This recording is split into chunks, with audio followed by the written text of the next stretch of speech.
அழகர்கோவில் கள்ளழகர் திருக்கோவில் சுந்தரவல்லி யானை கொளுத்தும் வெயிலை சமாளிக்கும் வகையில் ஆனந்த குளியல்.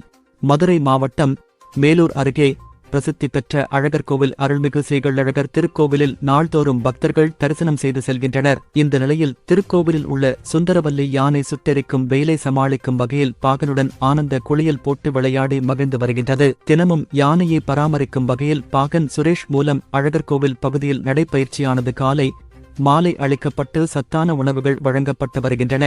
கோவில் உட்புறப் பகுதியில் நூபுரகங்கை தீர்த்தம் நிரப்பப்பட்ட தண்ணீர் தொட்டியில் யானை சுந்தரவல்லி உற்சாகமாக விளையாடி ஆனந்தமாக குளிக்கும் காட்சி வெளியாகியுள்ளது. கோடை காலம் துவங்கியதால் வெப்ப சூட்டை தணிக்கும் வகையில் ஒரு நாளைக்கு இருமுறை யானை தொட்டியில் குளித்து மகிழ்கிறது.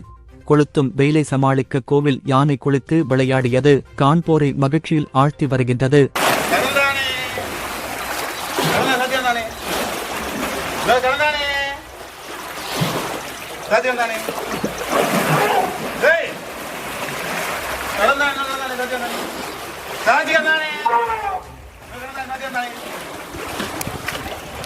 உள்ளூர் செய்திகள் முதல் உலகச் செய்திகள் வரை தெரிந்து கொள்ள மதுரை முரசு சேனலை சப்ஸ்கிரைப் செய்யுங்கள்.